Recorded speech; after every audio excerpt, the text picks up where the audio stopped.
Glória a Deus.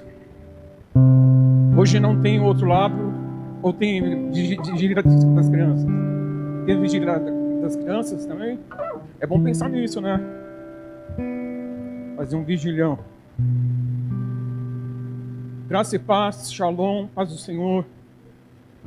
Bom dia.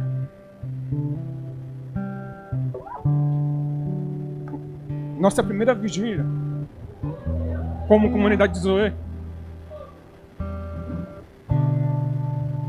Espero que isso vire um hábito.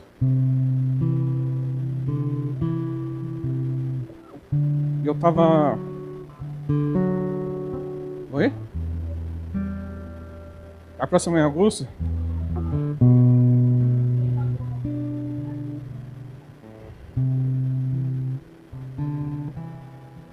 Eu estava em casa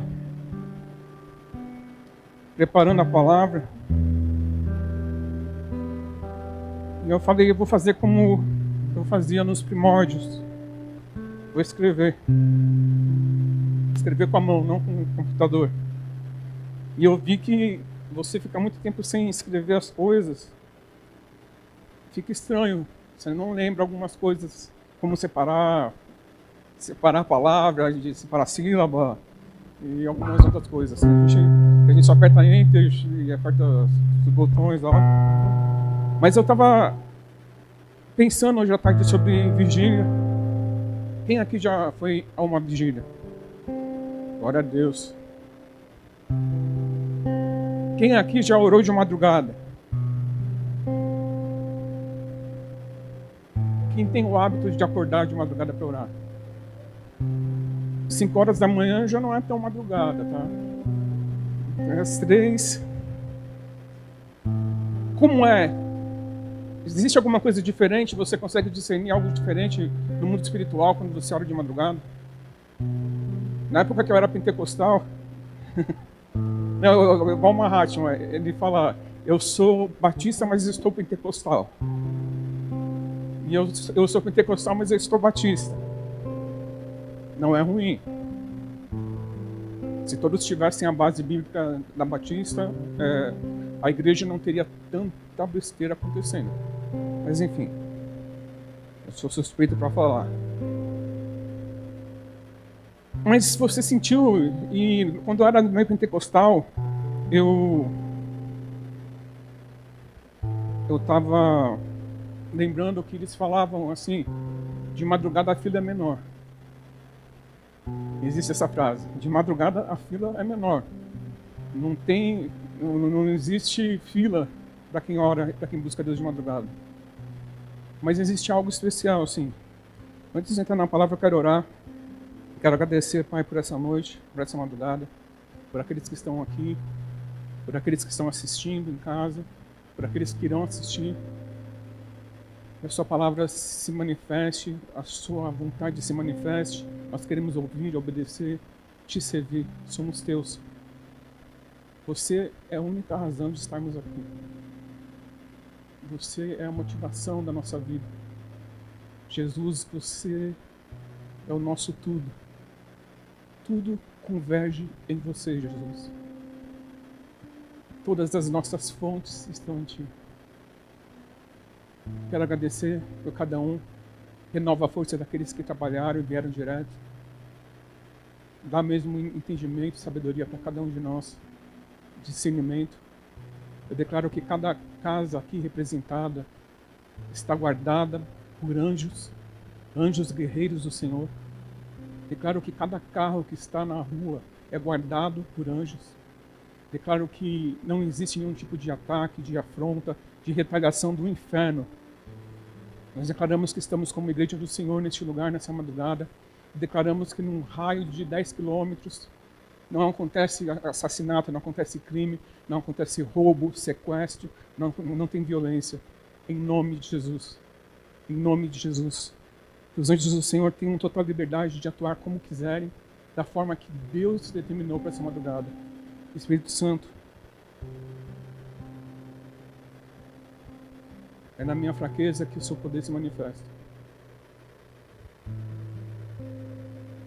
Eis-me aqui. Eu estou me recuperando, eu estou no meio, sei lá se estou me recuperando no meio de uma gripe. Não é Covid, eu não fiz teste, mas já está indo para 15 dias, então não é Covid. E também não é dengue, porque eu estou vivo até agora também. Então tenha um pouquinho de paciência comigo, se falhar a voz, se eu tossir um pouco. Mas eu estava lembrando daquele louvor da Lagoinha, se é na fraqueza do meu ser que manifesta seu poder, eis-me aqui. Precisa voltar a ouvir Lagoinha, alguns aí. Então, de madrugada, existe algo diferente, sim. E eu quero falar sobre madrugada. O tema da palavra é madrugada. Eu tive o descontentamento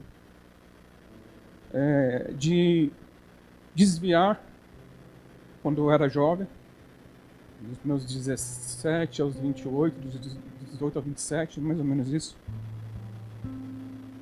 E, como todo bom endemoniado, eu andava pela madrugada.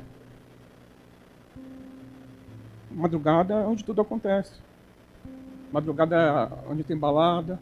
Hoje não existe mais, mas antigamente existia casa de balada, era um salão, como se fosse uma igreja, e rolava som. Não sei se existe balada mais. O funk na rua é de graça, então acho que não precisa de balada, mas pagar para entrar. Mas existia muita. Eu morava no Capão Redondo, então conhecia Robert Kennedy ali, tinha uma danceteria chamada Ghost, tinha Reggae Night, tinha Palácio, tinha, enfim. Asa Branca era fim de carreira para todo mundo. Mas, fora as festas que tinham, sempre tinha um churrasco na casa de alguém, e churrasco queria dizer cerveja e pagode. Então, de madrugada, eu vi muita coisa ruim acontecendo. E a primeira festa que eu fui, a primeira balada que eu fui de madrugada, lá no Capão Redondo, era 1990 e alguma coisa, 92. Eu lembro que eu estava voltando e eu estava com medo, porque era o primeiro ano lá e eu estava com medo. Meu amigo que foi comigo me deixou no meio do caminho, falou, vai para sua casa. Eu sozinho na rua escura, quando eu vou passando assim, vejo um cara morto. O que eu fiz? Eu pulei por cima e fui embora, não fiquei parado. Mas, nem imagino quem era, ninguém falou, ninguém comentou, não teve noticiário. Oi? Sim, é um lugar onde você fica duro, é um lugar onde você pensa só em você mesmo. E o mundão é isso, não tem jeito. Morreu porque merece, essa era a frase. Mereceu. Então, eu vi muita coisa, participei de algumas coisas, ouvi muitas coisas, mas eu estava aqui atrás da sala e estava lembrando das minhas madrugadas com Deus. A primeira vigília que eu participei, eu tinha 15 anos. E depois nós ouvimos falar, eu já falei isso aqui, nós nos reuníamos, às vezes fazia vigília com 4 pessoas numa casa. Imagina o repertório que tem que ter 4 pessoas dentro de uma casa para ficar a noite toda. Tem que querer orar, tem que querer buscar a presença de Deus. E a nossa única motivação era sentir algo. Eu quero sentir algo. Eu quero ter experiências com as coisas do céu. Eu quero... E a gente pedia dons. Nós orávamos, fazíamos vigília pedindo dons. Eu quero ter a visão aberta, eu quero ser profeta, eu quero... Era esses pedidos que nós queríamos. Para quê? para mostrar que a gente era alguma coisa, não. Para honrar o nome dele, ser útil para ele, fazer algo que dê prazer para ele. Mesmo que a gente entenda que tudo que a gente faça não tem valor nenhum, mas existia essa busca. Eu quero agradar o coração de Deus, eu quero ouvir o coração de Deus, eu quero saber o que Deus está falando, eu quero viver os moveres que existem, eu quero ver o que está acontecendo. Se é de Deus, eu quero. E foi onde eu conheci, eu já falei isso, 1900 e será quanto? Eu conheci um lugar chamado, nós ouvimos falar, porque na época, imagina, sem internet, sem celular, mas nós ouvimos falar que existia uma vigília toda a última sexta-feira do mês, num lugar chamado Araçariguama. É o interior de São Paulo, um lugar chamado Vale da Bênção. E diz que lá tinha uma vigília toda a última sexta do mês. E as igrejas se reuniam. Tinha ônibus que ia para lá. Chegava a ter mais de 1000 pessoas na vigília. Sem nenhum tipo de divulgação. Não existia nenhum tipo de rede social. E nós ouvimos falar, pegamos a informação, ligamos para lá.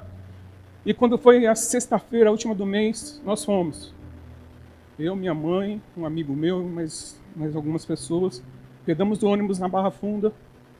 E fomos de ônibus, descemos a estrada, andamos 4 quilômetros até o lugar.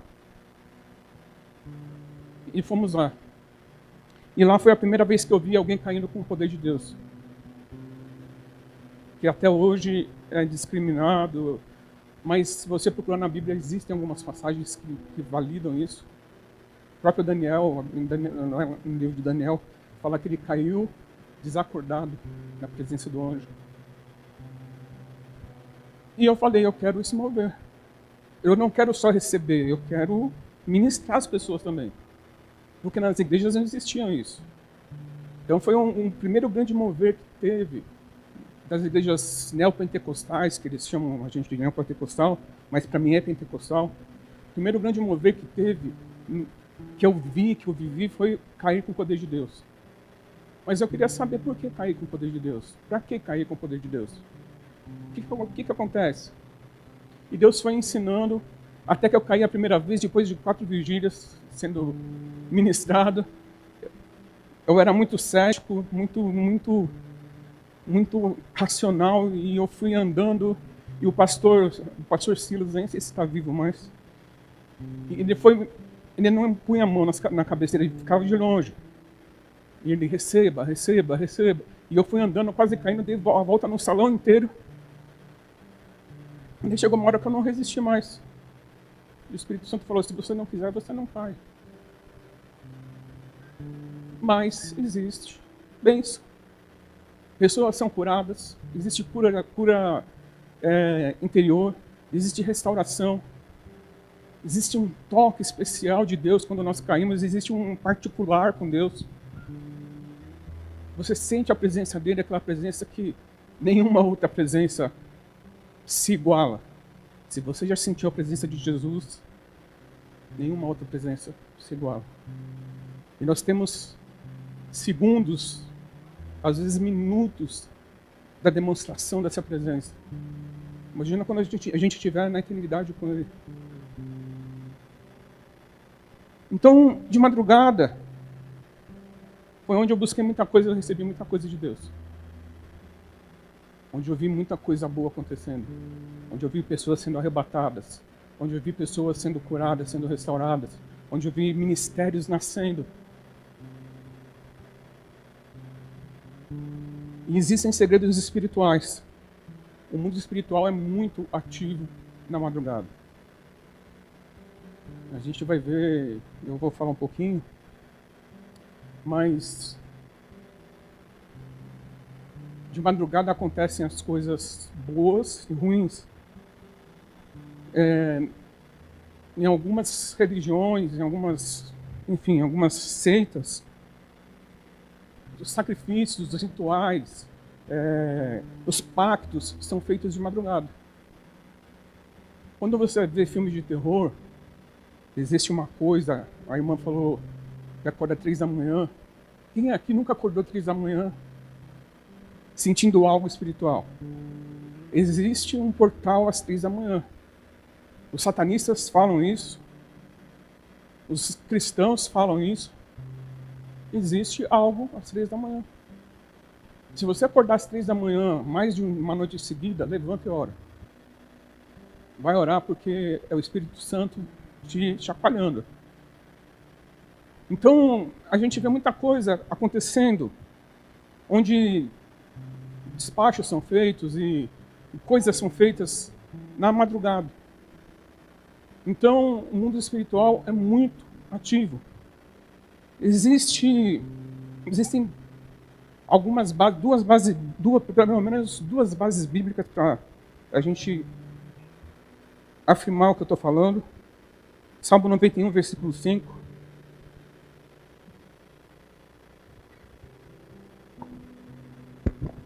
Salmo 91, versículo 5. Não tenha medo dos terrores da noite, nem da flecha que voa durante o dia. Terror noturno. Essa palavra no original é pahad. E significa pavor, aterrorizar. É um demônio que atua na madrugada. Quem é da área de libertação, de batalha espiritual, sabe disso. É um demônio que atua na madrugada. Além disso, eu vou falar mais um bíblico aqui, Isaías 34:14.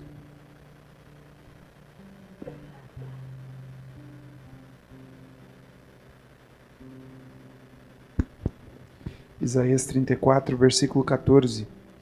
Animais do deserto se misturam ali com hienas. Bodes selvagens berrarão uns para os outros entre as ruínas. Criaturas da noite irão até lá para descansar. Quem está a versão fantasma? Fantasmas ali pousarão. Essa palavra fantasma no original é Lilith. É a única vez que Lilith aparece na Bíblia. E ela é um demônio que atua na madrugada, que atua durante a noite. E daí tem alguns outros demônios. Eu não vim aqui para falar de demônio, nós não gostamos de falar de demônio, mas eu tenho que fazer uma introdução para aquilo que onde eu quero chegar. Existe um demônio chamado, muitas vezes já orei, já repreendi, já enfrentei, chamado Nosferatus. Ele parece um vampiro. Ele atua de madrugada, sugando as forças, sugando a vitalidade, sugando a fé das pessoas. Como eu falei, não vou falar mais de fantasma, não vou falar mais de demônio. Não é para sentir medo, mas nós precisamos estar conscientes que nós somos seres espirituais e atuamos no mundo espiritual. E muita coisa não acontece, ou acontece, porque nós estamos sentados esperando a vida passar. Por isso que eu falei, buscar de madrugada é um sinal, é um anseio, é um desejo do coração daqueles que querem mais de Deus. E quando você busca mais de Deus, ele se manifesta, mais a presença dele você tem, menos demônio tem ao seu redor. Mas tem vezes que temos que travar batalhas mesmo. Não tem jeito. Jejum, oração. Então não é para sentir medo, mas nós precisamos estar conscientes. Existem coisas ruins acontecendo, mas existem bênçãos na madrugada. Provérbios 8:17.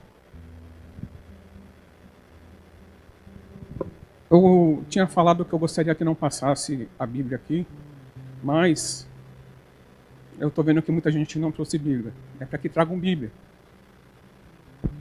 Mas continua passando. Só hoje. Provérbios capítulo 8, versículo 17.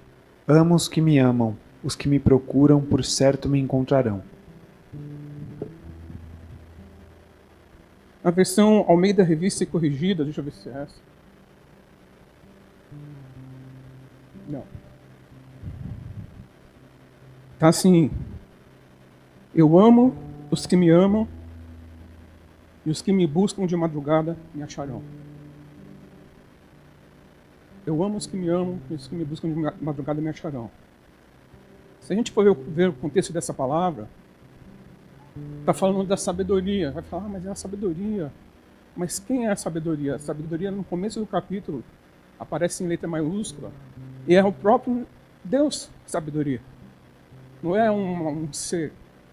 Mas algumas pessoas pegam esse versículo e falam que não tem validade para falar que existe algo especial na madrugada, porque está falando da sabedoria. A sabedoria não é um espírito, não é um ser, é o próprio Deus. Ele é o detentor de toda a sabedoria.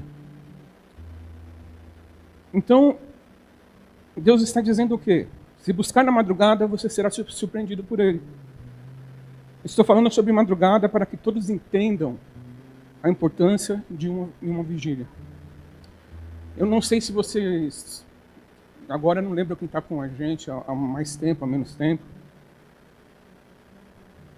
Mas eu estava lembrando que nós fazíamos vigília só com um grupo de louvor. E a dança participava? Não. Era louvor e dança só. Tinha gente que queria participar dessa vigília, era fechado. Tinha vigília só com os líderes.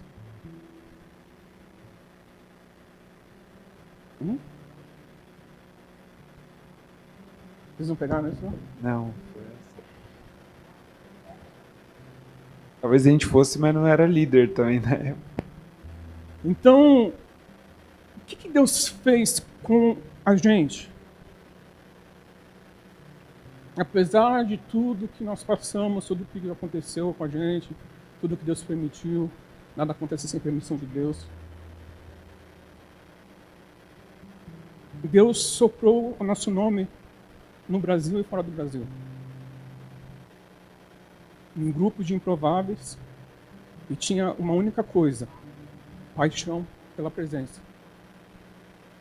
Um grupo de adolescentes que ninguém dava nada. Literalmente, ninguém dava nada. E quando eu falei que ia fazer o primeiro culto com eles, não deixe eles subirem no altar. É tudo endemoniado. Esse era o nível. E sem rede social, sem divulgação, sem nada, Deus soprou o nosso nome. Mas existia uma sede, existia uma busca, existia uma intensidade, existia uma paixão. Se você fala que não tem tempo para buscar Deus, tem coisa errada na sua vida. Se você fala que não tem tempo para orar de madrugada, pelo menos uma madrugada na semana, tem coisa errada com você, porque você não quer a presença dele. Filhos querem estar na presença do Pai.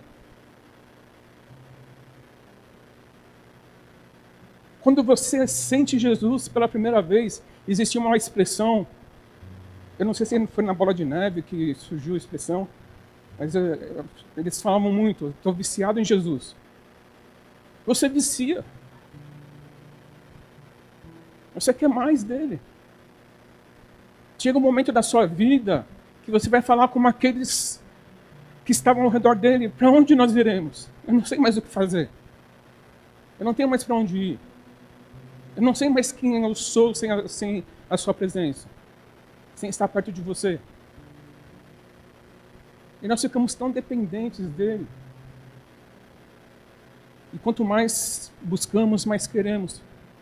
Quanto mais encontramos, mais buscamos. Deus está dizendo: me busque de madrugada. E eu estou falando da madrugada para que você saia daqui com tudo aquilo que Deus preparou para essa noite. Algumas bênçãos que nós recebemos na madrugada. Gênesis 21, 14.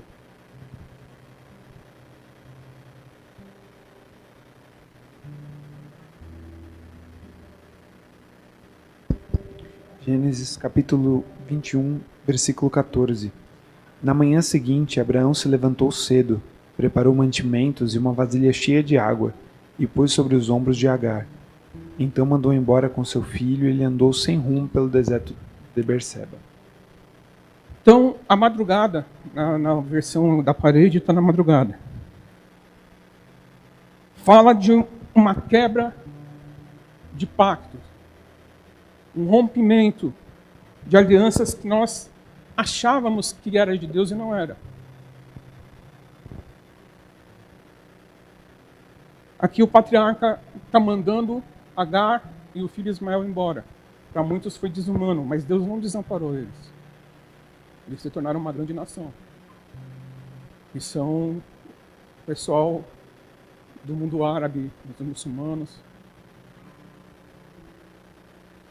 Mas a questão aqui era, precisava romper essa aliança. E precisava ser nas primeiras horas do dia, na madrugada.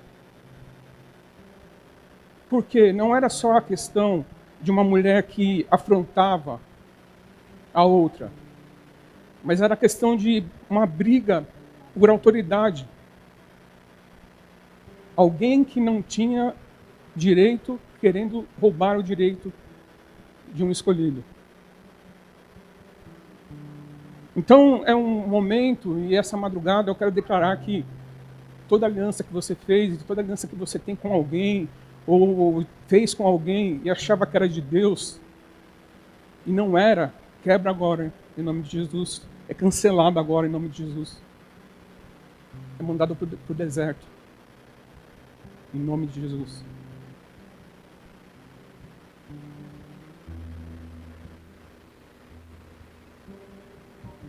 Eu estou vendo uma pessoa ajoelhada na frente de um altar. Ele foi jogado como se fosse comida em cima da cabeça. Deus está falando que essa aliança é cancelada hoje.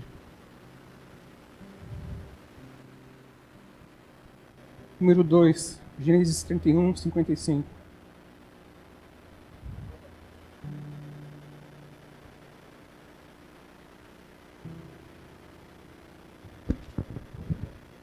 Gênesis capítulo 31, versículo 55. Tendo levantado Labão pela madrugada, beijou seus filhos e filhas e os abençoou, e partindo, voltou para sua casa. Na madrugada, uma chave é virada, uma porta é aberta e outra é fechada. E começa um novo tempo. Todos sabem da história, né? Não dá para eu contar também. Mas Labão tinha ido atrás do genro dele para pegar as filhas de volta, provavelmente para matar, para destruir, para acabar com ele, pegar os bens dele. E o que acontece? Houve um acordo. Deus foi favorável. E a partir daquele momento começa um novo tempo. Aqui tem uma frase da pastora Roberta que ela colocou aqui para mim. O tempo da afronta termina com a reconciliação. Então, cada um tomou seu rumo, eles fizeram um pacto, nunca mais nós nos veremos. Se você invadir minhas terras, você morre, e se eu for nas suas terras, você me mata. Mas é uma virada de chave, é um rompimento de cordão umbilical. É um rompimento de uma falsa paternidade. É o rompimento de uma falsa autoridade espiritual. É o rompimento de uma falsa fonte de provisão. É o rompimento da manipulação. Porque Labão era manipulador, mentiroso, enganador. Foi um tratamento, sim, mas rompeu. Precisava acabar. Nossa vida é feita em ciclos. Eles começam e tem que terminar. Então você precisa entender que talvez o ciclo que você esteja vivendo hoje não é o que você sonhou, mas ele vai terminar. Na madrugada houve essa bênção liberada sobre a família dele.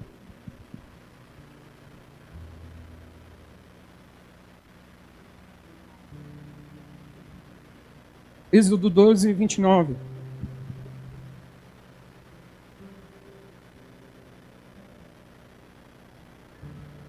Se existe espírito da morte na madrugada, existe o espírito que livra da morte, também o livramento da morte também na madrugada. Êxodo capítulo 12, versículo 29. Aconteceu que, à meia-noite, feriu o Senhor todos os primogênitos na terra do Egito, desde o primogênito de Faraó, que se assentava no seu trono, até o primogênito do cativo que estava na enxovia, e todos os primogênitos dos animais. 31, 12, 31. Então, naquela mesma noite, Faraó chamou a Moisés e Arão e lhes disse: Levantai-vos, saí do meio do meu povo, tanto vós como os filhos de Israel, ide, servi ao Senhor como tendes dito. Então, tem a última praga. Deus prepara, é estabelecida a Páscoa.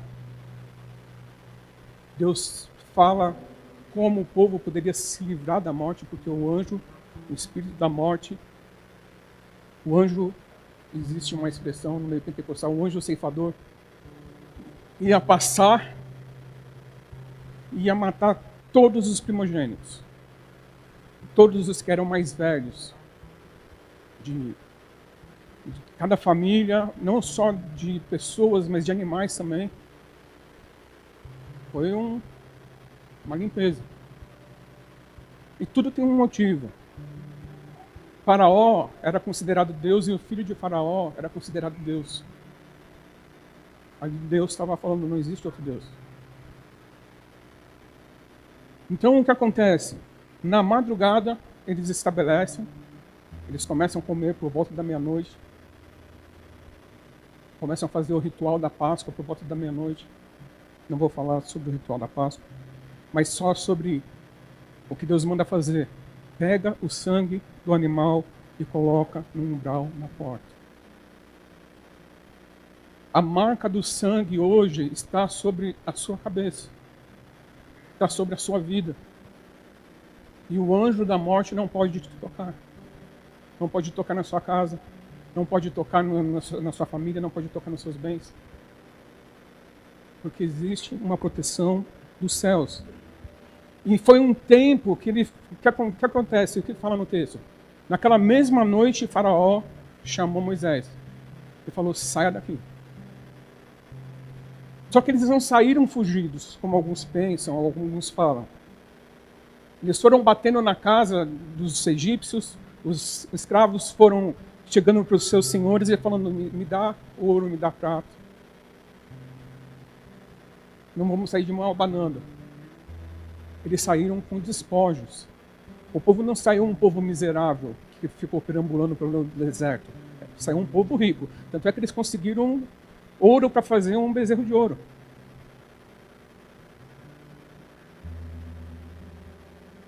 Falta de ter o que fazer, né? Então, na madrugada, acontece o que é uma mudança. Que toda a opressão, toda a pressão, toda a prisão, toda a algema são despedaçadas. Começa uma nova história. Começa um tempo de dependência. Eles dependiam de Deus já, mas eles tinham uma certa segurança. A partir daquele momento, eles dependeriam totalmente de Deus. O maná, a coluna de fogo, a nuvem, os milagres, a água saindo da rocha, enfim. As roupas que nunca se gastaram por 40 anos. Imagina você usar a mesma roupa por 40 anos, o mesmo sapato por 40 anos e não gastar. Tem gente que ia surtar hoje, né? Porque gosta de trocar de roupa.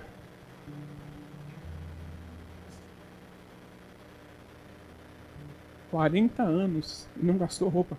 40 anos e ninguém ficou doente." Viver na dependência de Deus é uma coisa maravilhosa. Tem hora que a nossa carne grita, tem hora que a nossa carne fala: não é para mim esse negócio, vou largar a mão de tudo, vou sair correndo. Mas depender de Deus é uma coisa extraordinária. Nós dependemos totalmente de Deus. Eu e a Roberta dependemos totalmente de Deus.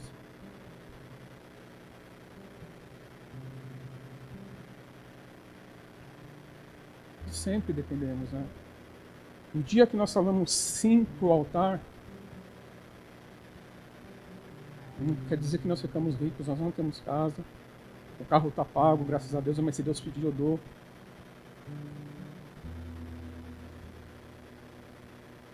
Já dei 2 já. Não tenho problema com isso. Minha casa já está toda preparada. Eu não sei quantas pedras eu tenho na coroa, mas eu tenho uma coroa. Sim, cada um vai receber a sua coroa de recompensa. Nós seremos recompensados. Eu fico imaginando, foi Billy Graham que ganhou 1 milhão de almas, foi ele? Meu, ele vai precisar de anjo ajudando a carregar a coroa dele, porque o negócio é... Mas existe uma casa, existe um lugar. Nós estamos aqui de passagem, mas nós não estamos sós, nós não estamos desprotegidos, nós não estamos desprovidos. Nós aprendemos, e a gente pratica isso,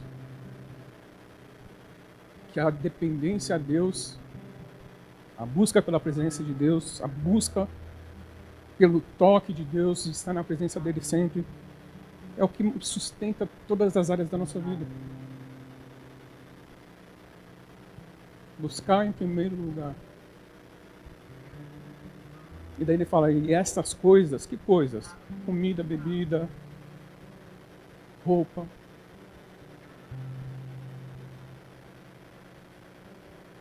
E esse povo saiu para aprender dependência total. Abre lá em Ruth 3, versículos 7 a 11.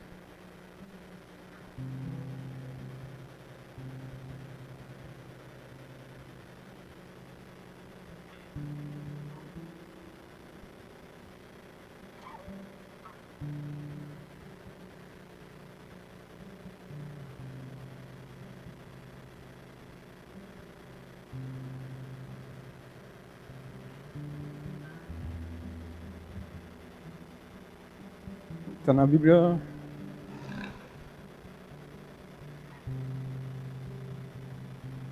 Fechou?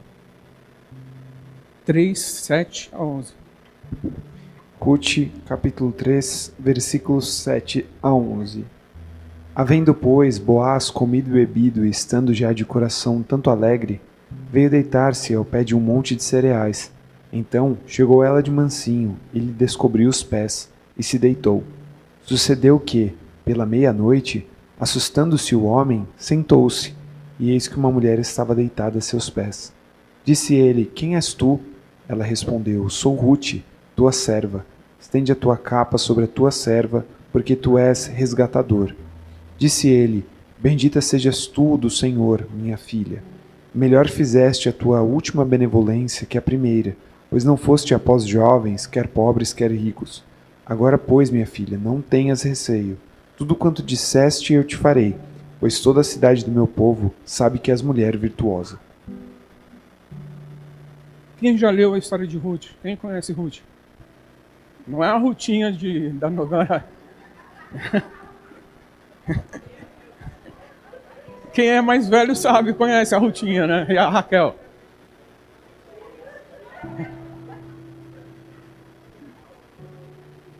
Então, quem conhece Ruth, é uma história maravilhosa. É uma história de coragem, de fé. Uma história de uma mulher posicionada. De uma mulher que manteve seus princípios. Que tinha personalidade. Que tinha entendimento do mundo espiritual. Que era submissa à autoridade. E não precisava fazer nada disso. Acontece que Boaz era um parente, e eu já falei sobre isso, sobre o resgatador, que era obrigação pela lei. O parente, por exemplo, Ruth era casada e morreu o marido. Daí, se tivesse um irmão mais velho, solteiro, ele teria que casar com ela para continuar a descendência. Ou se tivesse um irmão mais novo, teria que casar, se fosse solteiro, teria que casar para continuar, dar continuidade à família, e não só continuidade à família, para assegurar a sua herança, os seus bens. É mais ou menos isso. Existe uma lei sobre a lei do levirato, né? Que fala sobre o parente resgatador. Então Boaz, Noemi era sogra de Ruth, e tinha morrido o marido de Ruth também, e elas resolveram voltar para a cidade de Noemi. E Noemi fala que existia Boaz, que era o parente mais próximo que existia. E a gente vê pela conversa aqui que ele não era novo, ele era bem mais velho que ela. Ele falava, você não procurou os jovens. Então o que acontece? O resgatador, ele tinha que dar uma descendência, no caso de Boaz, teria que casar com ela, teria que constituir uma família, só que mantinha o nome do marido dela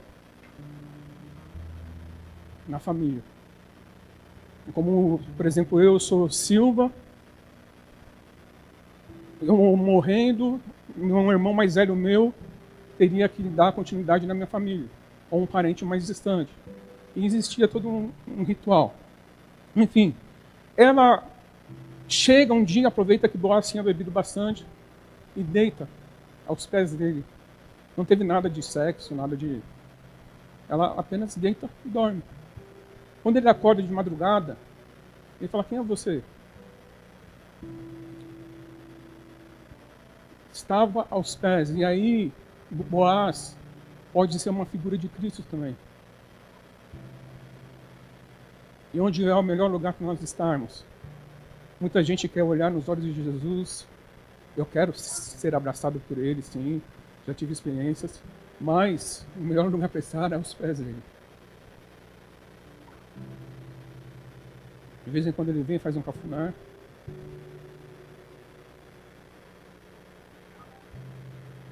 Então Ruth estava aos pés e fala, estende seu manto sobre mim, porque você é meu resgatador. Hoje, eu estava montando essa palavra, e Deus falou que é uma madrugada de resgate, onde Ele se coloca como o cabeça da sua família, da sua vida. E Ele fala que você tem sim um destino, você tem sim uma herança, você tem um nome no mundo espiritual, você tem um rumo a seguir, você tem existe uma lógica para você viver, existe uma razão para você viver. Não é viver por viver, não é deixar a vida levar. A partir daquele momento, ele fala, existe outro resgatador que é mais novo do que eu. Vou falar com ele. E o outro resgatador não quis. E Boaz casa com ela. Então o destino dela foi mudado naquela madrugada, porque ele fala, tudo quanto você falou, se faça. Aquilo que está no seu coração, não coisas mesquinhas, egoístas. Eu postei um vídeo de uma missionária, não sei quem viu, que o pastor dela desafiou ela a orar para ir para uma aldeia de canibais, na região, na América Latina, não sei que região que é. Índios canibais. E ela orou, e ela falou, tá bom. Eu aceito. Daí ele falou, aqui está o papel, então, com tudo que você vai ter que levantar em um ano. E ela tinha que levantar 100 mil reais. Que era o preço de um barco, ela precisava ter um barco, com as especificações do motor, enfim. E ela ficou doente, teve alguns imprevistos, e ela, faltando uma semana, ela tinha levantado 1.200 reais. E ela falou que levantou um dia, começou a comprar panela, comprar as coisas que precisavam para viver dentro do barco. E a mãe dela falou, você é louca, você não tem barco. Ela falou, não, meu barco existe. E daí ela fala que faltando um dia, ela foi pregar num lugar e ela pensou que ia pregar na sede da igreja, que era muito grande, mas ele fala, não, não é na sede não, é mais 3 horas de viagem. E ela chegou, era uma aldeia de pescador. Ela falou que só estava chegando, chegaram alguns pescadores, chegaram alguns funcionários de uma empresa próxima. E ela falou que durante o culto, um homem começou a gritar, o coração de Jesus, olha meu coração, é o coração de Jesus. Daí ela foi lá orar por ele, ela pensou que era infarto. Daí ele falou, não, o coração de Jesus é o meu barco. E eu quero te dar. Um barco de 20 por 4. É maior do que muito estúdio por aí. Com tudo. Frigobar, tudo. E ela foi, recebeu, foi para missões. Falou que os indígenas ainda não deixaram ela ficar na mesma aldeia que eles. Ela ficou do outro lado do rio. E ela não podia, com uma condição, que ela não podia matar nenhum animal, nem pescar. Nem caçar, nem pescar. Daí ela falou que comeu banana por 1 ano. Ela começou a comer banana por 1 ano. E ela falou que um dia sequestraram ela, levaram para uma aldeia, 10 índios. E daí ela pensou, agora vão me matar e vão me assar. Daí ela falou que começou a falar de Jesus, ela falou com tudo. Ela falou, eu falei da melhor maneira que eu podia falar, porque eu sabia que eu ia morrer. Daí eles levaram ela de volta. E levaram outro dia para falar na aldeia. O resultado disso, 100 pessoas convertidas, uma igreja montada. E daí ela volta para a cidade e ela encontra com o dono do barco e casa com ele. E os dois vão fazer missões. 15 anos fazendo missões. É verdade essa história. Porque a vontade do coração dela estava alinhada ao coração de Deus. A preocupação de Ruth não era só casar. Era dar um conforto para a sogra dela. Era cuidar da sogra dela. Não era só a grana de Boaz que ela queria. Agora imagina uma coisa, essa mulher, ela não era nova, a do barco. 8 anos depois ela voltou. Então, talvez o seu esteja na beira de um rio te esperando. Você vai encontrar o coração de Jesus num lugar distante.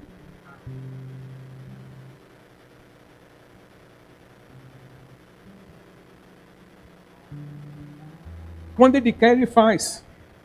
Então nós precisamos entender que aquilo que estava no coração de Ruth não era para ela só. Ela iria se beneficiar. Mas existiam pessoas que dependiam dela também.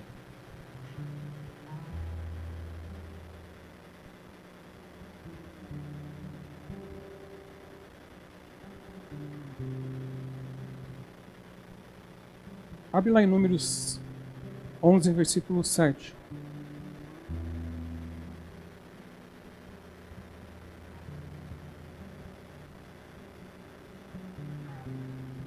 Já passamos das 3. Estamos atuando no mundo espiritual. Números, capítulo 11, versículo 7. Era o maná como semente de coentro, e sua aparência semelhante à de bidélio. Até o 9. 8. Espalhava-se o povo e o colhia, e em moinhos o moía ou num grau o pisava, e em panelas o cozia, e dele fazia bolos. E o seu sabor era como de bolos amassados com azeite. Quando de noite descia o orvalho sobre o arraial, sobre este também caía o maná. Madrugada é momento de provisão dos céus. O maná caía pontualmente, no mesmo horário, todas as madrugadas. E o maná é uma coisa que ninguém explica até hoje. No original, significa, o que é isso? É uma pergunta. A pessoa olhava para o maná, acho que o primeiro que olhou para o maná falou, o que é isso? Ficou sendo o nome do negócio. Só que tudo tem um propósito. Vamos ligar, eu acho que lá em Atos 2:12.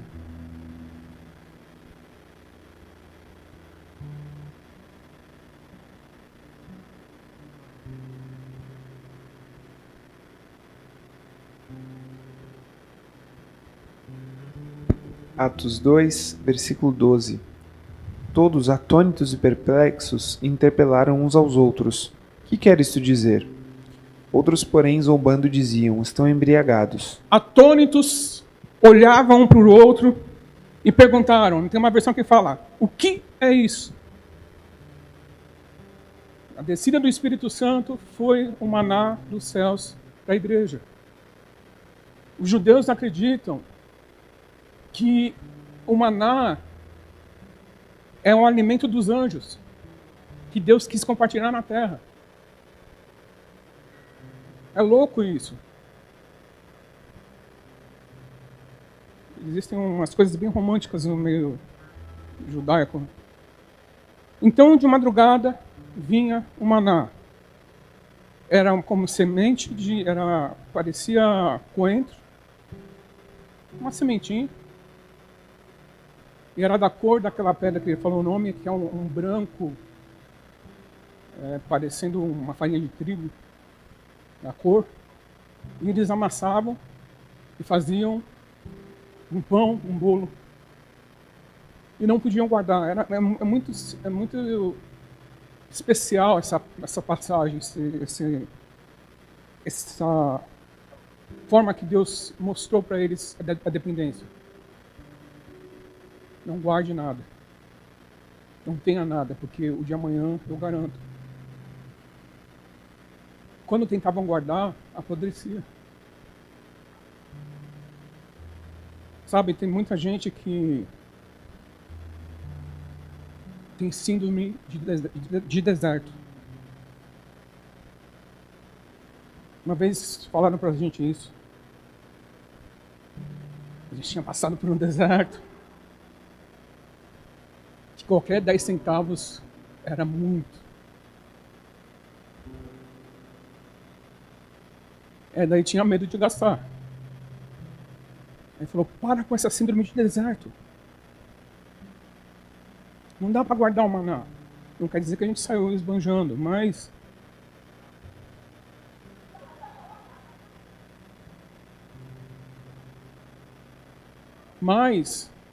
a partir daquele momento que eu ouvi aquela frase, eu cheguei para a Roberta e falei, Deus falou para mim, Deus falou comigo, e falou para eu não fazer mais contas.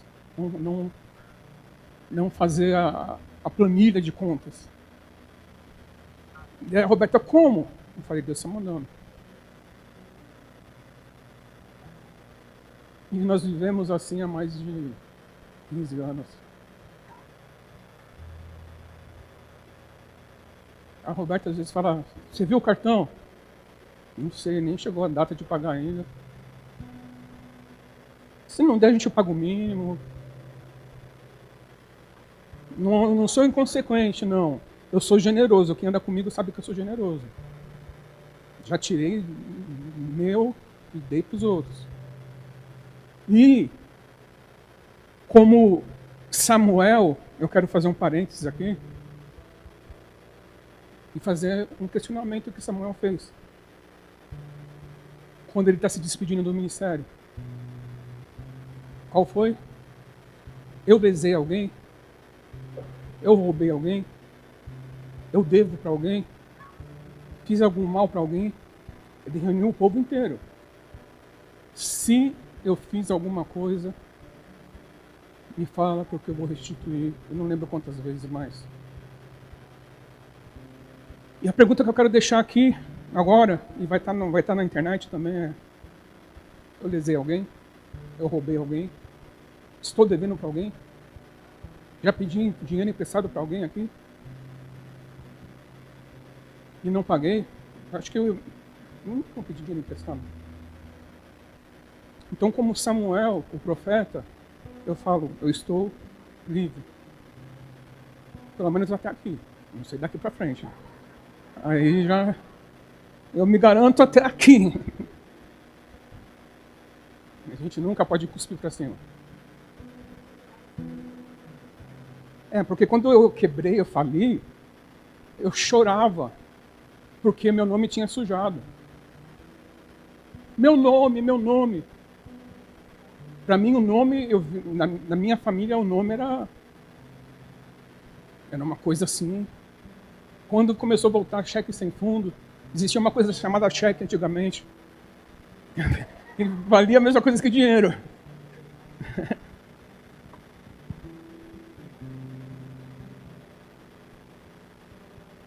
E só eu, fora a Roberta, tive 27 cheques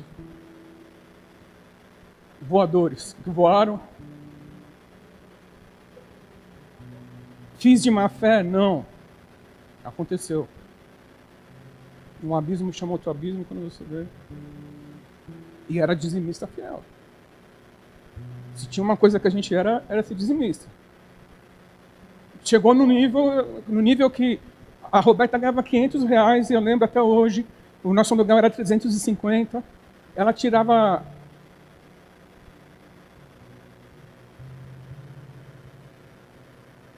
Não, então, era 450 o aluguel e R$50 de dízimo. Ela ganhava 500.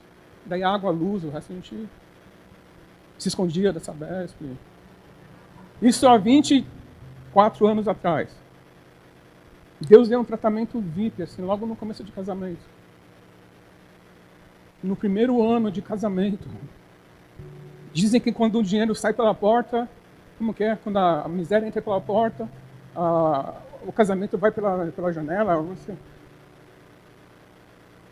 Quando o dinheiro sai pela porta, eu respeito pela janela. O maior índice de separação, de divórcio, é falta de dinheiro. É problema financeiro. Então, Deus já pegou a gente, tratou, apertou, esmagou, trucidou. Como aquela música que Deus me deu, como um leão,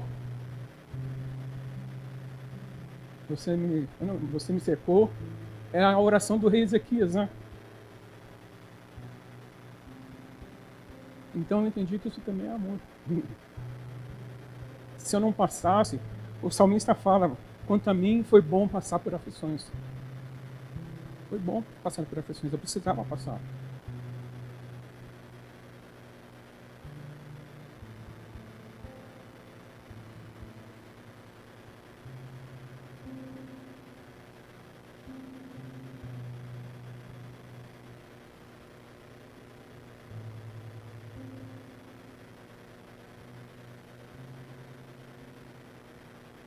Então, antes de fechar o parágrafo, o parêntese,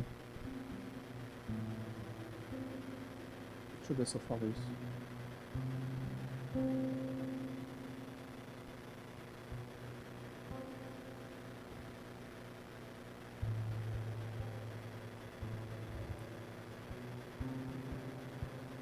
Ainda na pegada de Samuel, se você quiser saber alguma coisa sobre mim, sobre a Roberta, procure a gente. Eu sei cada coisa a meu respeito que você não imagina.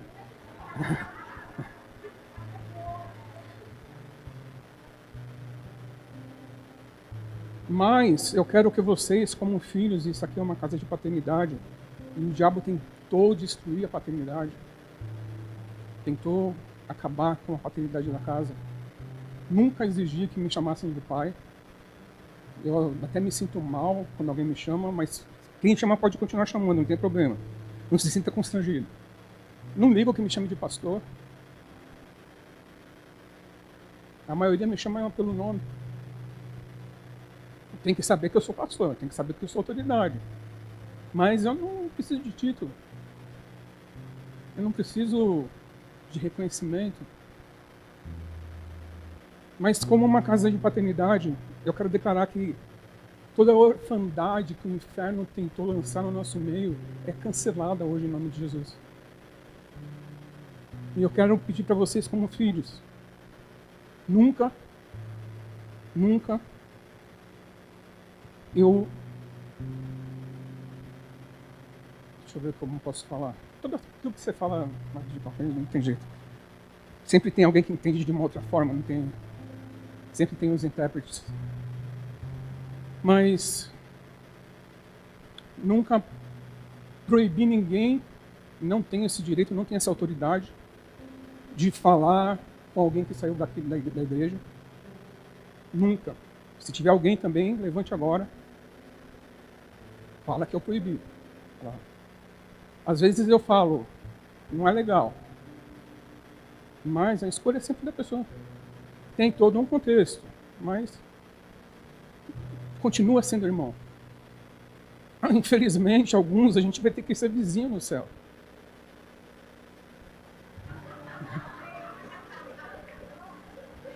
Mas isso se chama graça. Então, nunca fiz isso. Nunca amaldiçoei ninguém que quis sair. Se existir alguém que vai assistir esse vídeo e falar que eu fiz isso, e eu tenha feito isso, fale. Não tem problema. Nunca fiz isso. Sempre eu falei, e eu sempre usei a expressão para os meus pastores, eu sempre falo isso com conselho. Se fulano chegar e falar, Deus falou comigo para sair, a minha resposta é sempre a mesma. Se você falou com Deus, quem sou eu? Está falando direto com o cara. Eu não vou me intrometer nessa conversa. Você tem certeza? Vai em paz. Vai debaixo de bênção. É muito sério. Existe um livro, eu não li ele ainda, que trata só sobre esse assunto. O tema do livro é Lashon Hara. O livro inteiro, Lashon Hara. Alguns falam Nará. Então, nós precisamos nos guardar. Eu quero erradicar fofoca, erradicar, comentário, boato. A gente nunca vai conseguir, porque nós somos seres humanos. Então não tem jeito. Salomão fala uma coisa... gente que tem aqui dentro da igreja que fala de mim, da Roberta, vai ter. Salomão fala uma coisa interessante, eu não lembro onde está agora, se é Eclesiastes ou... Eclesiastes. Ele fala, não queira saber o que os seus servos pensam de você, o que os seus servos falam de você pelos bastidores. Porque senão você vai se decepcionar.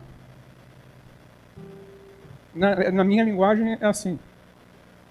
Ele está falando, não queira saber o que as pessoas pensam de você, os seus próprios servos que moram com você no palácio. Sempre vai ter um Judas, sempre vai ter um Pedro, que vai falar, nunca vi, não conheço, não sei quem é. Não me meto com... Não me misturo com essa gentalha.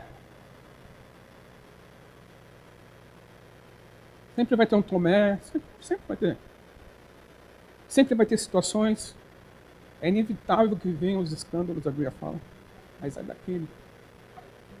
Porque por meio de quem vem o escândalo. É inevitável. Tudo que está acontecendo dos escândalos aí, eu acho que estão massacrando muita gente. Alguns líderes, alguns pastores. O que você acha? Como que está? Eclesiastes 7:21?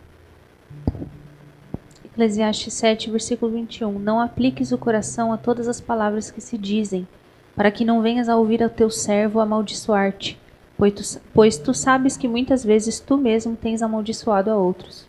Então ele está falando, cara, não queira saber o que falam de você, porque você vai saber que estão amaldiçoando você e você amaldiçoa o outro também. O que ele quer dizer? Tudo farinha do mesmo saco. Mas nós temos que lutar, porque isso é uma questão de caráter. Questão de vergonha na cara. Se você para ouvir Lashon Hara, é quem ouve também. Lepra, maldição. Quem não viu a palavra, tá no YouTube da comunidade. Eu fiz um resumo do assunto, porque o assunto é muito extenso. Eu vi um rabino falando hoje sobre Lashon Hara.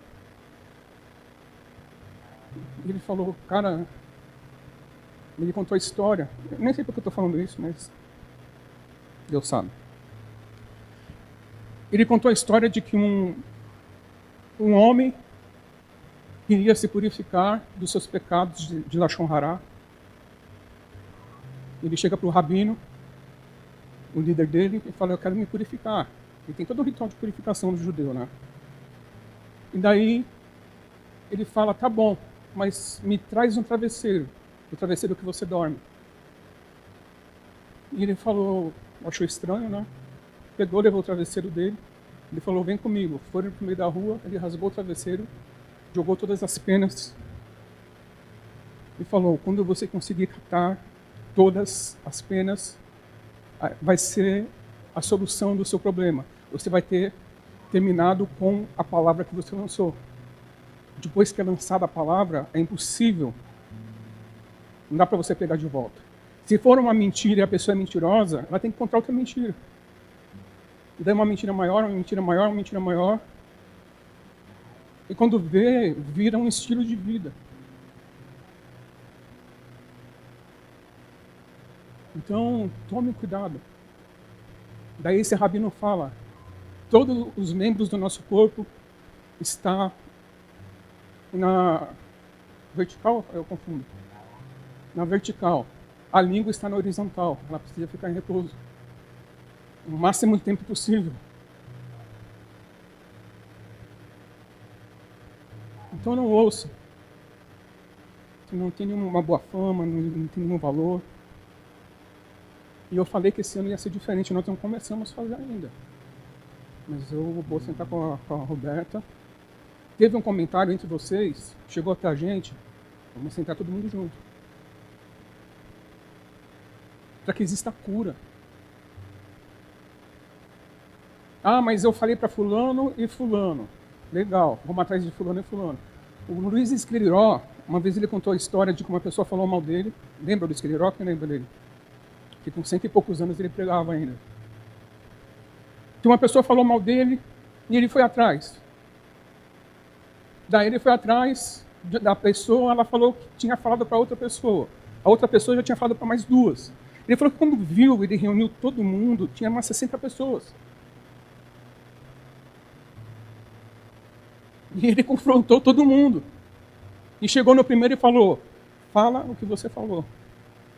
É verdade o que você falou? Então, nós vamos começar a fazer isso. Simples. Não é entre pastores e ovelhas, é entre o corpo de Cristo.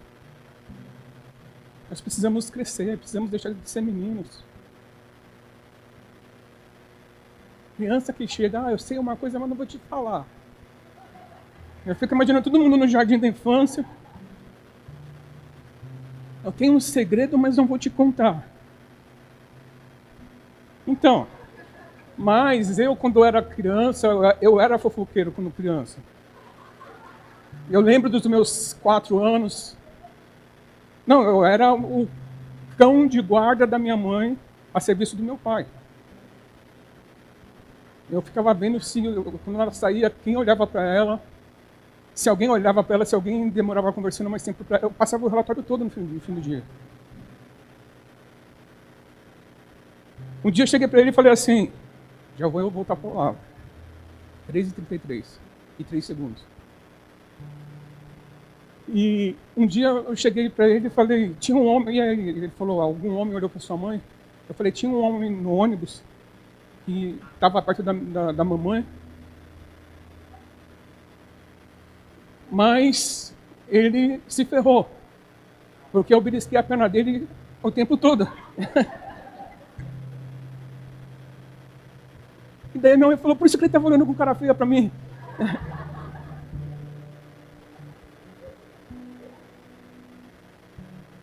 Então eu era uma criança bem... Se não fosse Deus, eu seria um um gadareno de marca maior. Então, o que é isso? Voltando para a palavra, o que é isso? Eles ficaram atônitos.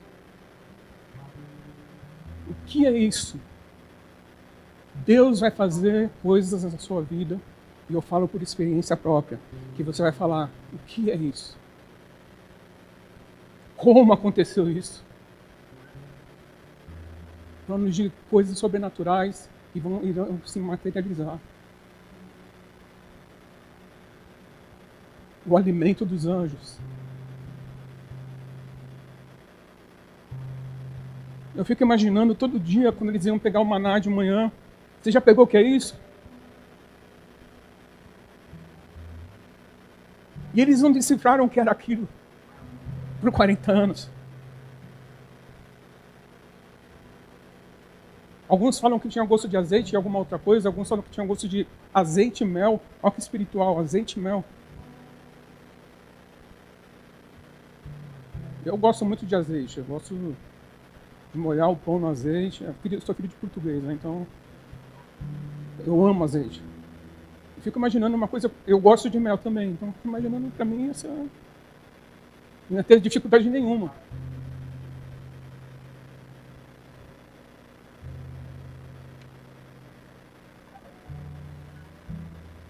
Marcos 6,48.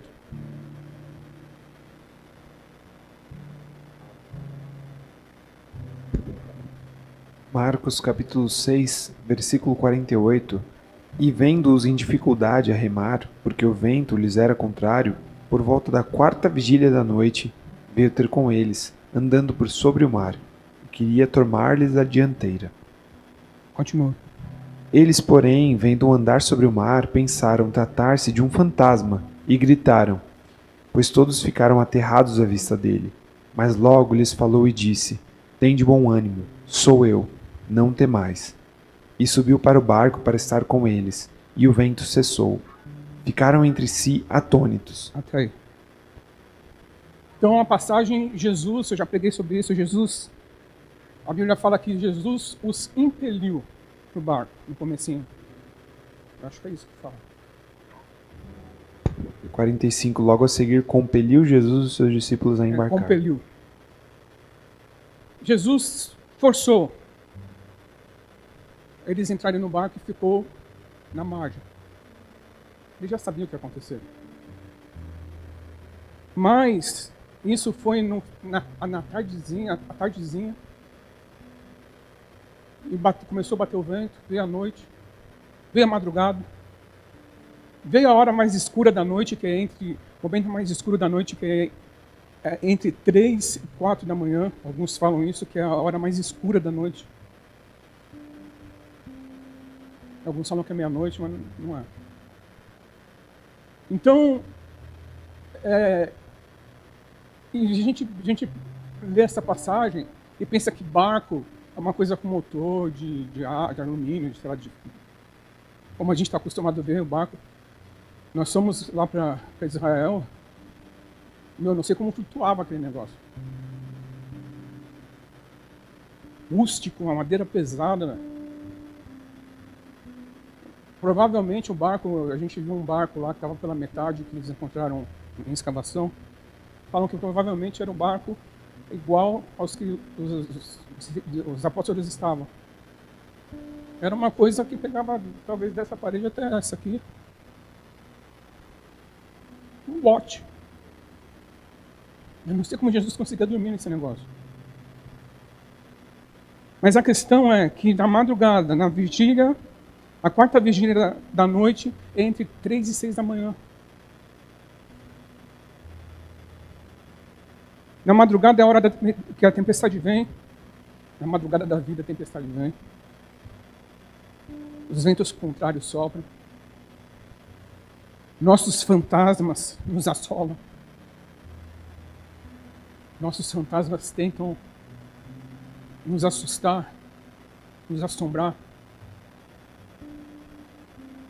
Mas Jesus veio, foi até eles. É um momento de encontro com Jesus. É um momento Eu estava lendo essa passagem hoje, eu falei, cara, eu nunca percebi isso.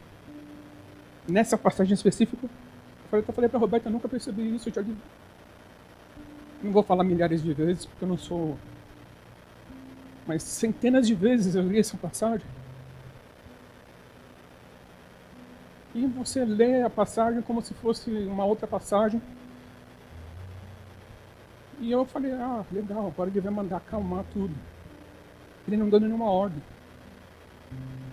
Ele fala para os discípulos, fiquem quietos, se acalmem. Ele sobe no barco e a tempestade cessa.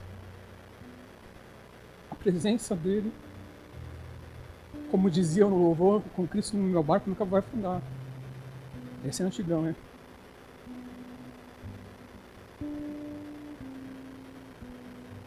Quando Jesus entra na situação, não precisa de grandes manifestações, não precisa de grandes revelações, precisa só de Jesus. É o segredo para tudo na vida. Eu só preciso de você. Eu só preciso de Jesus. Ele é o suficiente para mim. Ele é tudo que eu tenho. Ele é tudo que eu preciso. Toda a minha vida está fundamentada nele. Minha paixão, eu gostaria de queimar mais por ele ainda, mas eu queimo de paixão por ele. Eu amo Jesus. Jesus não é um homem que apareceu na história simplesmente. Ele é meu salvador, meu dono. Eu não sei o que ele é para você. Mas, na madrugada da vida, ele vem e entra no seu barco e a tempestade cessa. Ele não precisa falar nada.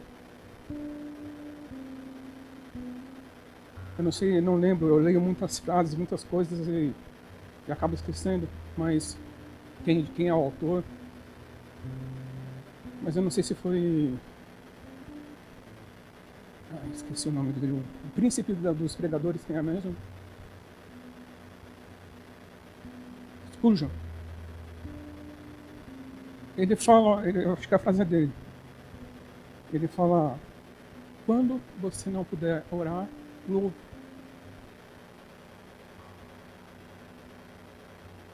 Eu estava vendo uma pessoa, e aqui é um segredo, e a nossa identidade, como Ministério Zoe, Comunidade Zoe, como filhos de Deus, como uma geração que vai, como vocês cantaram, que vocês querem ser a resposta de Deus para essa geração. Eu vi uma pessoa, eu não lembro de quem é também, que estava falando, é uma pessoa de alto calibre, de batalha espiritual. E ela estava falando, se você tiver 1 hora para orar, louve 45 minutos. Ela foi a Valnice, né? Ela hoje é a autoridade máxima em batalha espiritual no Brasil. Com a partida da Ana Zitioca. Uma mulher que tentaram difamar, tentaram caluniar. Escreveram um livro sobre ela, caluniando ela em 1980 e alguma coisa. Mas ela sempre se manteve na posição. Sempre uma mulher de Deus. 74 anos. Está andando pelo Brasil. Então o segredo é, muita gente pensa, eu tenho que orar 2 horas, 3 horas, 4 horas. Você não tem que orar tanto tempo. Se você for levantado como intercessor, legal. Você já viu um intercessor falar assim, vamos orar abençoando o alimento? Aí vai orar pela fome, contra a fome na África, e vai no mundo inteiro. E já está no DNA do intercessor isso aí. Não tem? Mas a questão toda, o X da questão é a presença. É a presença dele. O louvor atrai a presença dele. Não é Jesus que desce, nós que subimos. Nós que chegamos numa outra dimensão. Nós que chegamos pertinho dele. E as coisas acontecem. Eu nunca fiz uma campanha em 22 anos pastoreando. Nós nunca fizemos uma campanha de prosperidade. Eu sempre ensinei que prosperidade é consequência de intimidade. É consequência. Ele é seu pai, ele te ama. Ele é o dono do ouro e da prata. Ele tem todo o poder na mão. Ele quer te abençoar. E ele só quer você perto dele. E tem gente que está como eu falei no jardim da infância ainda. Me dá, me dá, me dá. Lembrei até do Gregório. O crente que está de mamadeira e pedindo todinho na mamadeira ainda. Precisamos ser maduros. Então na quarta vigília da noite, ele veio. E o último versículo, aqui foi longo. Atos 6, último texto. Atos 6, 25 a 27.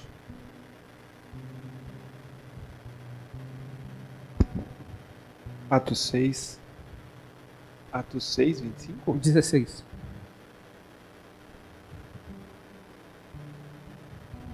Atos capítulo 16, versículo 25. Por volta da meia-noite, Paulo e Silas oravam e cantavam louvores a Deus, e os demais companheiros de prisão escutavam. De repente, sobreveio tamanho terremoto que sacudiu os alicerces da prisão. Abriram-se todas as portas e soltaram-se as cadeias de todos. O carcereiro despertou do sono e, vendo abertas as portas do cárcere, puxando da espada, ia suicidar-se, supondo que os presos tivessem fugido. Eu gosto muito dessa passagem. Gosto porque não aconteceu comigo também, né? Porque eles não estavam numa prisão com cama com insize ou não. Eles estavam num tronco. Eu já falei isso também algumas vezes. E o tronco passava por aqui, a pessoa ficava sentada, o tronco passava por aqui e algemava os pés com as mãos. E a pessoa ficava encurvada com o tronco passando aqui. Fora o couro que eles tomaram. Então Paulo e Silas na prisão tiveram uma ideia de cantar hinos, de louvar. E foi na madrugada. Existe, e você que escreve, você que compõe, existe o louvor da madrugada. Fica atento para isso. Como existe o louvor na dor, mas na madrugada, louvores são liberados. Letras são liberadas. Escreva, nem que seja uma frase. Escreva. Eu não era de escrever, eu não era... Alguns falam que eu sou um poeta. Não sei. Mas eu comecei a escrever com 30 anos, né? A primeira música foi Deus Poderoso.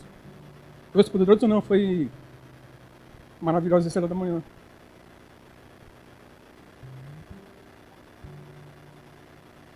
Foi num acampamento que saiu. E eu nem escrevi, né? Eu comecei a falar. Eu estava tendo uma visão. Lembrei. E eu via o trono, Jesus. E eu sempre questionava. Eu sempre imaginava. A gente tem uma imaginação fértil. E eu falava, o que os anjos ficam falando o tempo todo para Deus? Pela eternidade. E a gente pensa que é só santo, santo, santo. Mas eu vi anjos se apresentando diante do trono de Deus e cada um falava alguma coisa. E daí saiu Maravilhosa Estrela da Manhã, o primeiro e único, ele tem todo o poder. Então eles iam falando uma face de Deus, um atributo de Deus. Era muito grande a letra, né? Daí reduziram pela metade, só usou uma parte. É do primeiro CD, mas deve ter na internet, né? Não, a música em si, a música você nunca ouviu. Depois saiu Deus Poderoso, de uma experiência. E foi de madrugada. As duas foram de madrugada.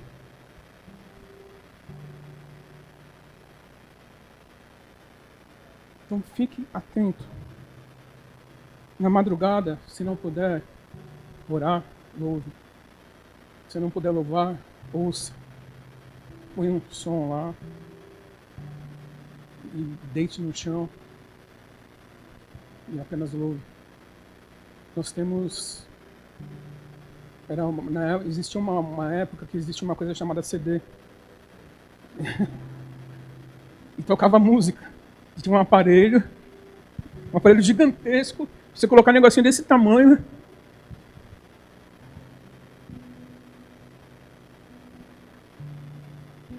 E cabia no máximo 12 músicas, né?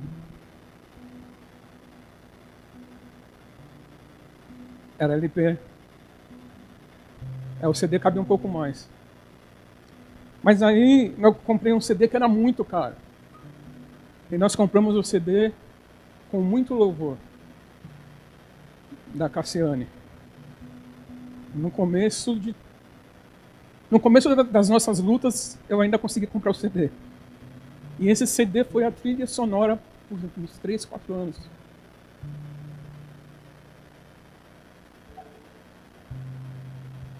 Tá chorando, louve. Não importa, louve.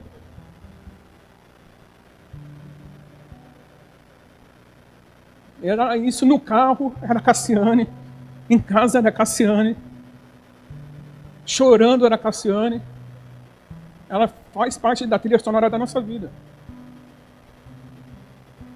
Diria que era bom ressuscitar alguns desses, né? Mas teve dia que eu só chorava e colocava lá, tá chorando louvo, e eu estava lá no chão. E não conseguia falar nada. Porque chega um momento em que os porquês, você vai ver que não serão respondidos mesmo. Você para de perguntar também por quê. Chega uma hora que você não... Por que, Deus? Você não pergunta mais. Mesmo a frase da música que eu falei. Até que eu descobri que Jesus não precisa me dar a resposta.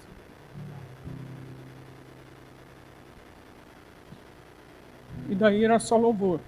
E daí, emendando com essa luta, vem uma coisa chamada, que eu não sei se você já passou, mas se você não passou, você vai passar. E espero que você passe com muito louvor. Que é o silêncio de Deus. Não tem profeta na face da terra que tenha uma palavra para você. Ele vai olhar para você e vai falar, Deus não quer falar com você. Ele vai falar isso. Deus me usou para falar isso para uma pessoa uma vez. A gente estava ministrando, eu passei pela menina. Eu falei, só para você saber que ele não esqueceu de você, ele está mandando falar que não vai falar nada com você.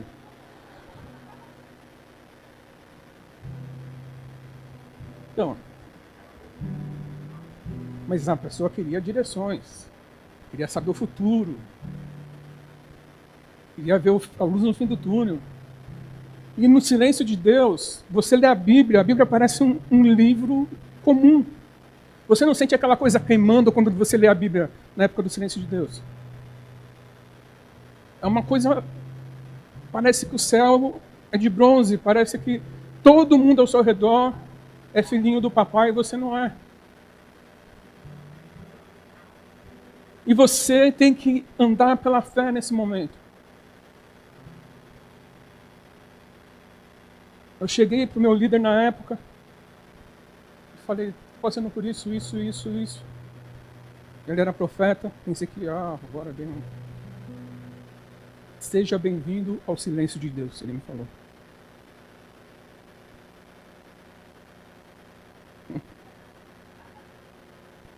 Seja bem-vindo ao silêncio de Deus.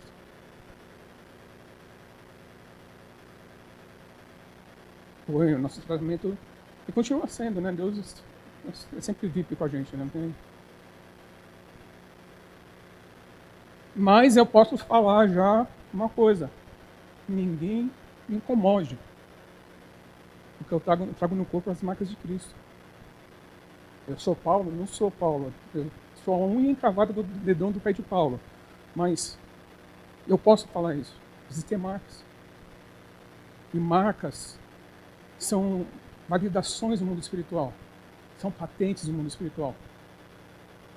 Marcas de luta, de guerra, de batalha, de momentos difíceis, elas são patentes.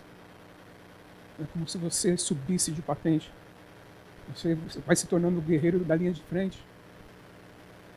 Você vai se tornando couro grosso, casco duro. Antigamente uma pedrada me incomodava. Uma pedrada não, mas antigamente uma guerrinha de mamona me machucava. Hoje tem que atracar um bloco na minha cabeça para eu sentir.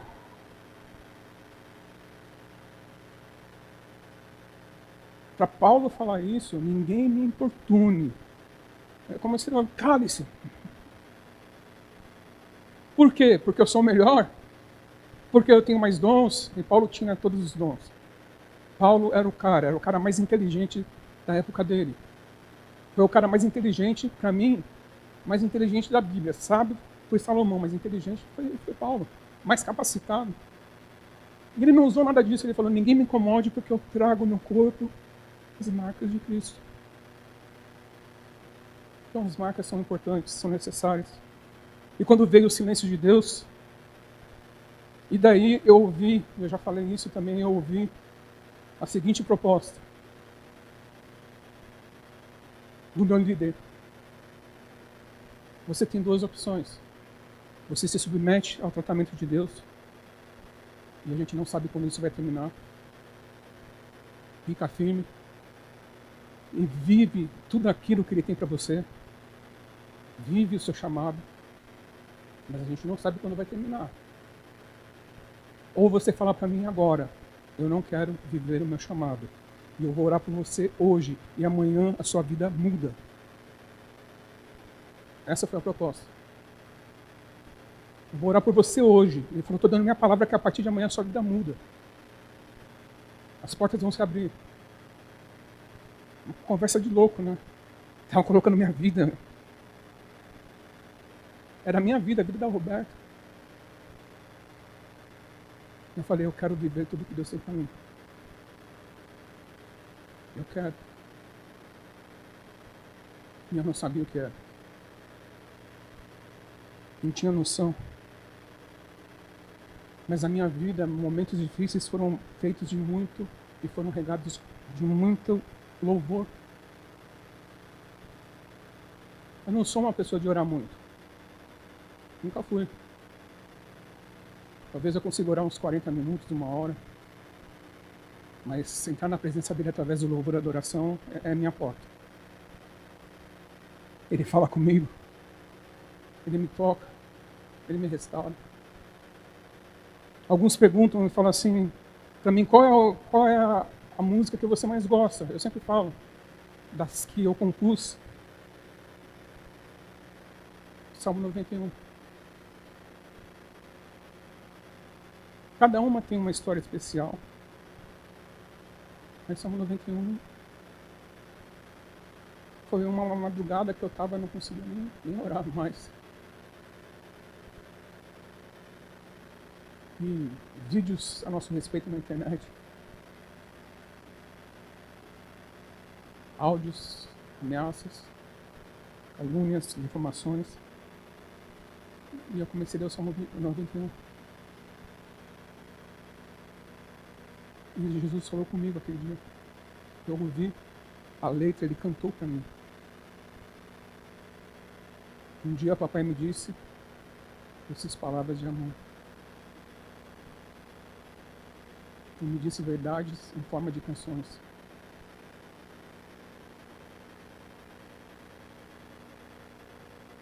Não tem jeito. Eu só estou falando isso porque Deus vai levantar muita gente para escrever.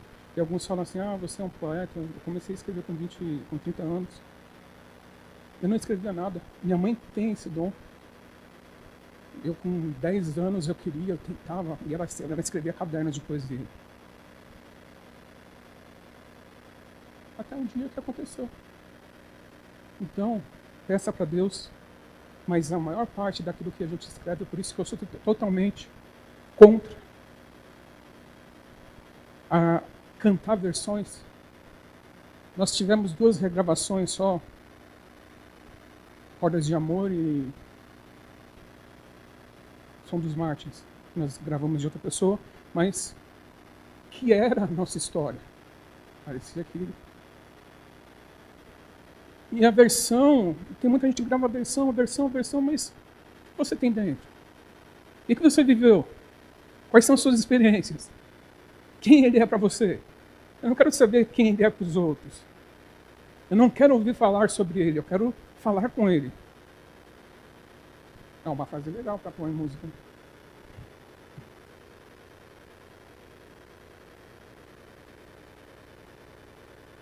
Paulo e Silas oravam, louvavam. Aconteceu um terremoto, 6 mortos no grego, que é o nome do departamento de mídia. Abalou a estrutura das prisões. As cadeias se romperam. Imagina como foi tremendo isso. Por causa de 2. Porque onde estiver 2 ou 3 reunidos no nome dele, ele está. Por causa de 2 louvando, os outros que eram prisioneiros foram libertos. Ali ninguém fugiu, é claro.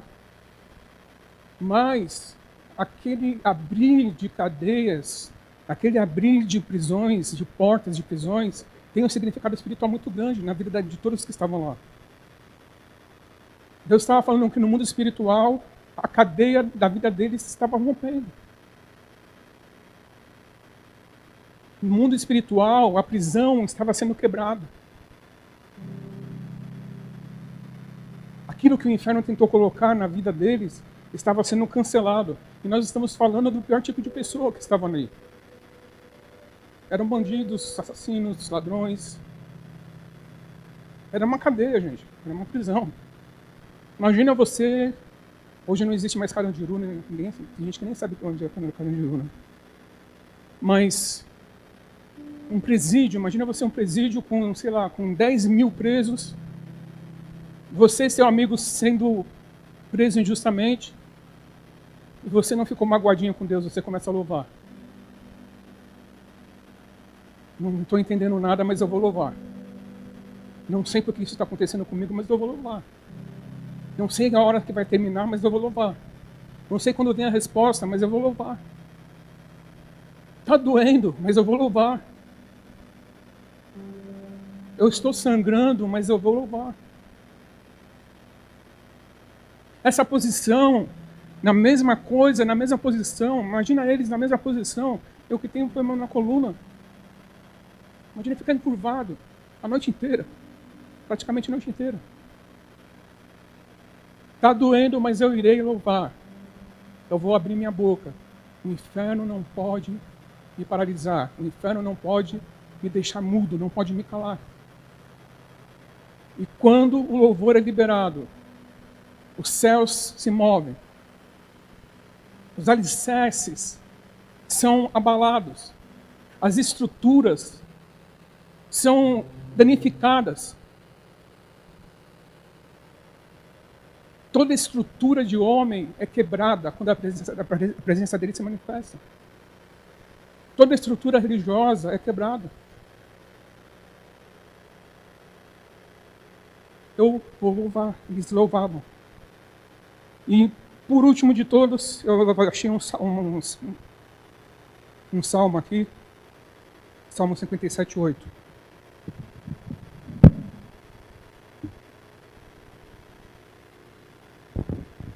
Salmo 77, versículo 8.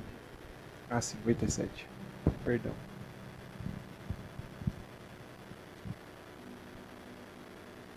Salmo 57, versículo 8. Desperto a minha alma, despertai, lira e harpa, quero acordar a alva. Esse salmo, nós temos uma música, né? Vem ministrar o meu coração a Deus. Sabe quando Davi escreveu? Quando ele estava na caverna de Adulão. A caverna de Adulão foi um lugar de refúgio. Eu sei que vocês conhecem a história. Onde ele fugiu de Saul. E de repente, quando souberam que ele estava ali, a Bíblia fala que os quebrados, os doentes, os pobres, os miseráveis, só os rejeitados foram se encontrar com ele. Os improváveis. E ele, imagina, ele era novo, era um jovem, tendo que liderar essa gente, tendo que aprender a ser líder, sendo um fugitivo. E ele compõe um hino no meio dessa loucura toda. E ele fala o quê? Eu quero acordar amanhã com o meu louvor. O que isso significa? Que eu passei a noite toda louvando. E eu vou cantar tanto que eu vou acordar amanhã. Eu vou acordar a alva, a alvorada. Olha que louco, se a gente pensar bem, é muito louco essa expressão. Quero acordar amanhã. Não é amanhã de amanhã, mas a parte da manhã. O amanhecer. Quero acordar o amanhecer. O dia vai despertar com o meu louvor. O dia vai nascer com o meu louvor. A madrugada, e ainda ele escreve, tem título aí, Davi?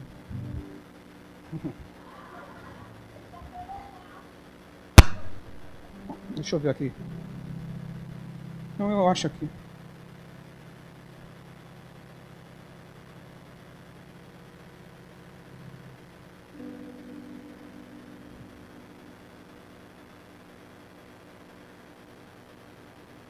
O título é Louvor pela Benignidade Divina. E aqui ele dá uma direção. Ao mestre de canto, segundo a melodia, não destruas. Que melodia que é essa? Eu não pesquisei, mas já existia uma melodia chamada Não Destruas. Hino de Davi quando fugia de Saul na caverna.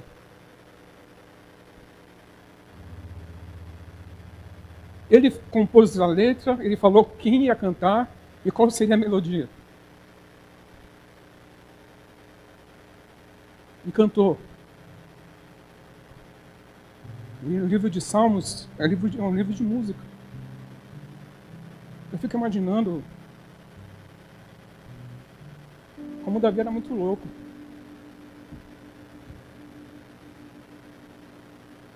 Ele faz uma coisa certa, ele compõe uma música. Ele tem uma experiência com Deus, ele compõe uma música. Ele peca, ele compõe uma música. E faz todo mundo cantar.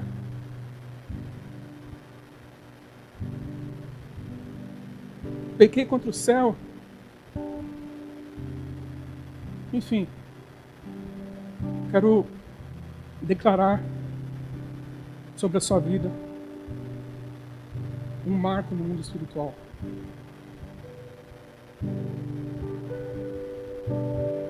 Declaro que essa não é mais uma madrugada. Alguns estão acostumados a virar a noite sem dormir porque não conseguem dormir. Mas eu declaro que a partir de hoje, todos os neurônios, todas as vitaminas, todos os componentes que precisa para o corpo funcionar bem, para a mente funcionar bem, são injetados em vocês. Declaro que não haverá mais insônia, mas haverá despertamento para a oração, convocação para a oração, experiências sobrenaturais. Declaro que o tempo de choro cesse, porque nessa madrugada Jesus marcou um encontro com você. Declaro que toda dor desaparece agora. Toda enfermidade é cancelada, anulada agora no mundo espiritual e em cada corpo que estiver enfermo. Declaro que essa oração alcança os seus familiares, alcança a sua casa. E eu declaro salvação. Salvação. Eu declaro que acontece como aconteceu na madrugada em que Paulo e Silas estavam louvando. Acontece um terremoto sobrenatural. E as estruturas são abaladas. E as prisões são quebradas. Declaro que cada ponto que foi abordado aqui é liberado sobre a vida de vocês.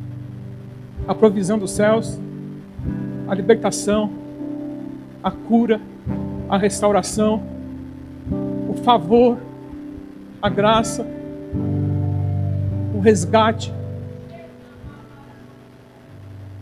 Declaro que o tempo da vergonha, da humilhação, da opressão cesse. Declaro que essa madrugada fica marcada na sua história. Deus manda dizer para vocês marcarem, guardarem essa data. Porque uma chave está sendo virada na vida de cada um. Uma porta está sendo aberta. Eu vejo muitas cordas no chão. Cordas que amarravam. Eu vejo pesos que alguns carregavam, que não eram para carregar, e estão sendo depositados ao chão, estão sendo arrancados pelos anjos, e eles estão colocando no chão.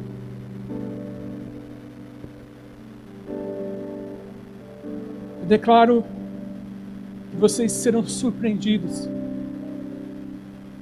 Surpreendidos pelos céus. E só poderão exclamar ou perguntar: o que é isso? Como isso? Como Deus pode fazer isso? Mas porque vai ser uma coisa tão grandiosa, tão sobrenatural, tão boa, tão favorável, que você vai ficar, como diz a palavra, como aqueles que sonham. Essa é a madrugada do reencontro. Eu declaro,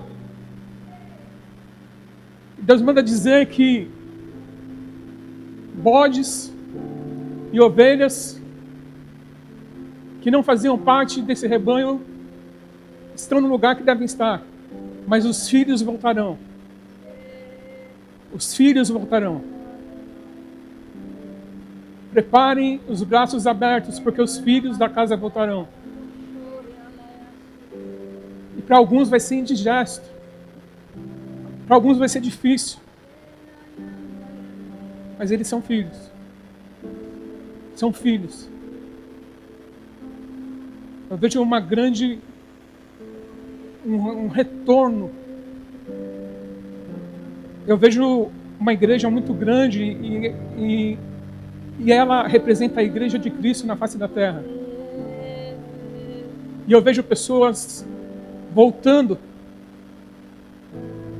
Eu vi algumas pessoas saindo pela porta de trás, mas elas davam a volta e entravam pela porta da frente.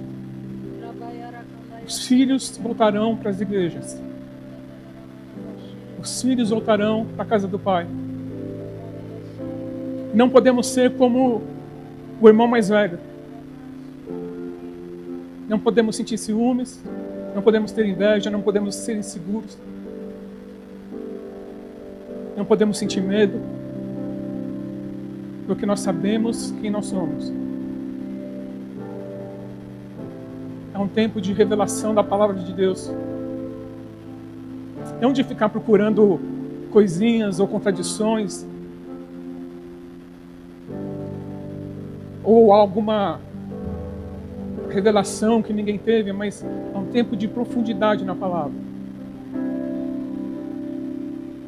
De que aquilo que estava oculto aos olhos de alguns virá à luz. Isso com relação à palavra de Deus. Entendimento, discernimento.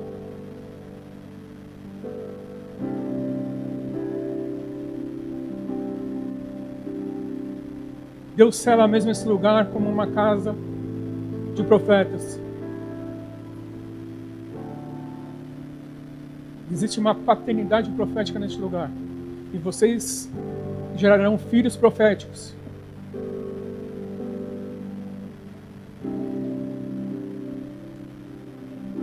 Porque Jesus está voltando. E é necessário que Elias venha. Uma geração que será levantada no espírito de Elias. De profetas ousados, loucos, incompreendidos, radicais.